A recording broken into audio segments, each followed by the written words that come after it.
Hi, we've gone for the multi-cut system, but silage slippage under 35 dry matter, I don't know what to do about that. Any ideas? Yeah. What? I think when we're doing a multi-cut, we've got the reason you're doing multi-cut is to get a much more powerful silage. So the whole structure of that leaf is far more tender.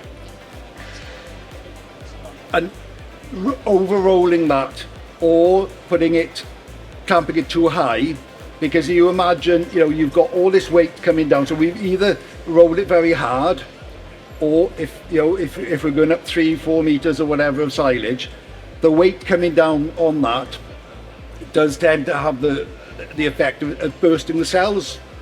Yeah, and then once we burst the cells in that plant, that liquid can't go sideways, it can't go backwards, it can only go forwards. And the analogy I would use on farm, if you think of a bucket of grapes or something, if you put your hand in a bucket of grapes, it's nice and dry. If you put your foot in there and squash it, so you overroll it or too much weight, it'll be liquid. So it'll be very wet and it'll pour away. So where we do multi-cut, I think heading towards 35% is probably a must stop, especially if you're going high. But possibly, and I'm not 100% sure on this, but maybe with a multi-cut, do we not overroll it too much in the bottom, because it's going to be compressed very well anyway. Maybe other people might disagree with that, but I think to sort of overcome it, get it up to 35% dry matter, avoid going too high.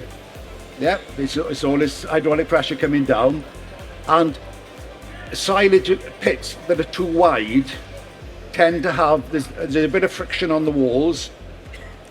So if we can narrow the face, that will help slippage as well. And there is some evidence to show we shouldn't be filling that pit at more than 20 degrees angle. It should be a shallow fill. And I think that's probably about as much as we can say.